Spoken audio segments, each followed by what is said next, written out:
God, man.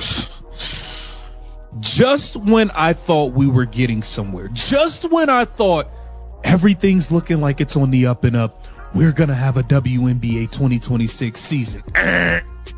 Breanna Stewart came out. Yeah, guys, we're going to have a 2026 season. You know, where things are, we're negotiating. I don't think it'll be done by the 9th, but it's going to be done. Yeah, gave us all of this hope just for Annie Costabo to drop this bombshell of an article. My goodness, the owners are not Something unthinkable just happened, just as WNBA fans were starting to feel hopeful about the 2026 season. After league insiders like Brandon Stewart suggested negotiations were finally moving in the right direction, everything suddenly collapsed. WNBA owners have gone completely silent, ignoring the players' latest detailed proposal and refusing to issue even a basic counteroffer. This isn't a routine setback in talks. It feels like a deliberate shutdown. By cutting off communication, the owners are signaling they may be done negotiating altogether, pushing the league toward what now looks like an inevitable lockout. That scenario would mean empty arenas, stalled momentum, and superstars like Aya Wilson left in total uncertainty. This is serious territory, with entire careers and the future of the league hanging in the balance. Annie Costabo to drop this bombshell of an article. My goodness, the owners are not responding to the players' latest offer. They're not even responding to it. They're not sending an counter. They are done with the chit chat. They are done with the games and the back and forth. It looks like the owners are about to lock this thing out. We got to get into this article, man. Welcome to Keep the Vision. Make sure you like, comment, subscribe, share the channel, hit that bell notification, and hype the video. Let's get right into it, man. According to Front Office Sports, the league office has remained completely silent for 2 straight weeks since the WNBA Players Association submitted its proposal. With the critical January 9th deadline now just hours away, this lack of response doesn't look accidental or careless. It feels intentional. Ownership appears to be sending a clear and final message that negotiations are finished, with no interest in further discussions or compromise. This cold shoulder confirms fans' worst fears. The owners seem to be preparing to force a full work stoppage, putting the highly anticipated WNBA season in serious jeopardy and pushing it toward a possible cancellation. About this nonsense anymore. He's over it. He's not even thinking about all of this. Oh, yeah, we love for Adam to come sit at the table. Man, he said, damn that. I'm focused on the business that's bringing in billions, the NBA. Not this, y'all running around playing games right now. Y'all running around playing games. He's done with it. Now it seems like the owners are done with the conversation. Players are seeking a salary cap of over $10 million and 30% of league revenue.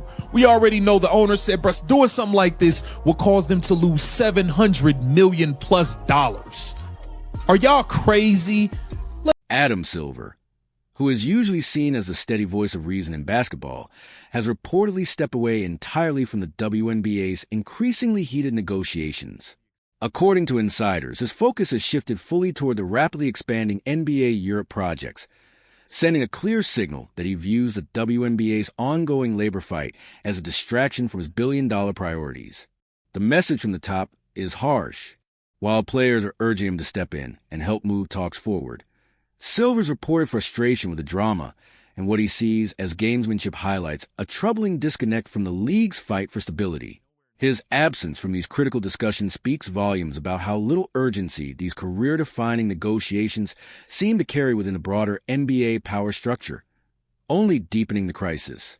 Like this will cause them to lose $700 million plus. Are y'all crazy? Let's get into this article, man. This is by Annie Costabo. Shout out to you. Let's get into it. A little more than 48 hours ahead of the January 9th deadline, the WNBA and WNBPA remain at odds over new collective bargaining agreement. According to sources familiar with negotiations, the union was still awaiting a response from the league to the proposal they submitted roughly 2 weeks ago as of Wednesday afternoon. At the heart of this complete breakdown is a massive gap between what the players are demanding and what the owners are willing to accept. WNBA players are standing firm on transformative proposals, including a salary cap exceeding $10 million and a true 30% share of the league's total revenue. These are not minor requests. They represent a major push toward fair compensation and genuine recognition of the league's value. Owners, however, have outright rejected these figures, arguing that agreeing to them would trigger severe financial damage, potentially saddling the league and its teams with more than $700 million in losses over the life of a new collective bargaining agreement. This fundamental disagreement over value has created an almost insurmountable barrier, effectively shutting down any realistic path to a deal. Awaiting a response from the league to the proposal they submitted roughly 2 weeks ago as of Wednesday afternoon. They haven't responded to these ladies in 2 weeks. They're done. It's a wrap. It's a wrap. It's over. It's over. They haven't responded. It's January 7th. The owners didn't even want the deadline to be extended this long because they was already done with the back and forth. They have not responded in 2 weeks. The deadline is in 2 days. It's over, man. It's over. The league's earlier offer from December highlights just how wide the gap really is.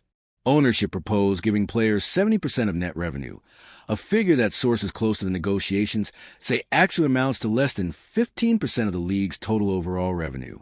Their plan also included raising the salary cap from $1.5 million to $5 million, with maximum salaries reaching $1.3 million and average salaries potentially climbing above $530,000 over the life of the agreement. While those numbers do represent growth on paper, they still fall far short of what players believe is fair or sustainable, especially given how much the league's visibility, popularity, and commercial value have expanded. You've heard a lot of chatter about what we're asking for is not sustainable for the business, Nafisa Collier said during an Unrivaled broadcast Monday. Being on this side with Unrivaled, I know what it takes to run a sustainable business. Respectfully, y'all doing 3-on-3 in the same gym every day. Y'all not getting chartered flights. Y'all not traveling all around the world, paying for all these bigger rings. Y'all not doing all of that, man. Stop. Y'all playing 3-on-3 in the same gym every day. No disrespect. It's cool. I'm glad everybody's making their money. I hope everybody get their money and stay healthy. But it's not the same thing. Stop it. Just any hope of finding middle ground has now completely vanished as both sides remain locked into rigid, unmovable positions. Caitlin Clark, the college superstar, publicly urged everyone to work together, echoing exactly what frustrated fans want to see. But leaked conversations paint a very different picture behind the scenes, one that dismisses any real connection between player demands and viable business realities.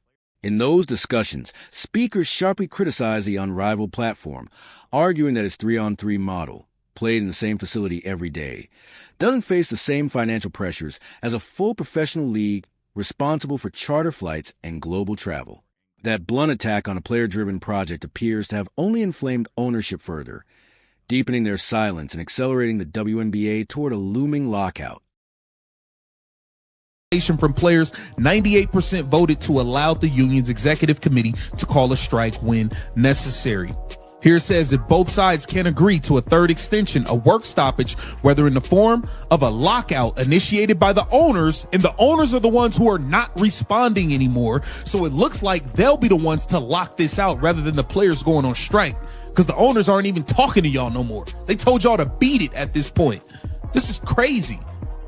If neither side initiates a work stoppage, negotiations could instead enter a period of status quo under the term of the current CBA. The players had seen this tension building for months, which ultimately led to a remarkable show of unity.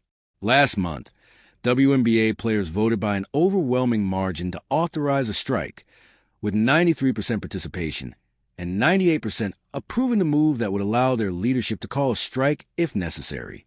It was a powerful statement of solidarity and resolve, signaling that players were prepared to take drastic action to secure better working conditions. Now, however, the dynamic has completely flipped, with owners refusing to even engage in talks. It no longer looks like players initiating a strike. Instead, the league's silence points toward ownership forcing a lockout, shifting all the leverage to their side and effectively boxing players, and while putting the entire season at risk. Picks Olivia Miles, Flaugier, Lauren Betts, all of these draft picks, bring them in. You got Lexi Brown and Kalani Brown under contract, and move on replacement players at this point. I want to see Caitlin Clark play in the WNBA in 2026, and I don't care if it's against Nafisa Collier or if it's against replacement players and new drafted players. I don't give a damn. I want to watch Caitlin Clark. This is nonsense. I'm fed up. You're fed up. All of the people are fed up with this nonsense, and it's turning people away. It's turning. You got people like Whitlock and all these people who said, bro, they've turned me off. I don't even want to watch this no more. They're not covering it. The approaching lockout has completely flipped the power dynamic in the WNBA, turning the usual negotiation playbook upside down. Instead of players striking to gain leverage, owners are refusing to respond at all, signaling they're prepared to trigger a work shutdown themselves. Without a third extension of the current CBA, players are stuck in limbo, unable to strike without ending the agreement, yet powerless if owners impose a lockout that forces them to sit and wait. This calculated silence appears designed to exhaust players and pressure them into accepting worse terms or risking the loss of an entire season. Fan frustration is boiling over, with many prominent voices expressing disappointment and tuning out after months of stalled talks, a dangerous trend for a league that recently saw a surge in popularity. The lack of coverage from major networks like ESPN and Fox has left independent creators to carry the story, while even player-led projects like Unrivaled are reportedly struggling for engagement amid the chaos. Leaked audio highlights growing tension, with sharp criticism aimed at Unrivaled for lacking the infrastructure, travel demands, and overhead of a full professional league, reinforcing owners' claims that players don't fully grasp the business realities of running the WNBA. Ownership has anchored its stance to ESPN reported projections that a $10.5 million salary cap and 30% revenue share would result in roughly $700 million in losses, arguing the players' proposal is not just ambitious, but financially reckless once housing, travel, benefits, and legacy payments are factored in. The deadlock has sparked extreme ideas, including replacement player scenarios built around incoming rookies like Caitlin Clark, Angel Reese, Olivia Miles, and Lauren Betts, potentially sidelining established stars. A WNBA season without its current icons, where legends like Aya Wilson are effectively benched, would devastate team chemistry, rivalries, and the league's identity, risking permanent damage despite any short-term curiosity around new talent. Multiple CBA extensions that once offered hope now look like stalling tactics after weeks of silence, completely shattering trust and leaving players feeling dismissed and devalued after months of good faith effort and near unanimous strike authorization. The emotional toll is immense, as the silence sends a clear message that players' voices and sacrifices don't matter, a wound that could linger long after any deal is reached. Ultimately, this silence is more than a negotiating tactic. It's a power move that gambles the league's future on the belief that time favors ownership, even if it alienates talent and fans. As the WNBA stands on the brink of a devastating lockout, the contrast between its massive potential and its current paralysis is stark, leaving the future of the league, its stars, and the sport itself suspended in a chilling and unresolved silence.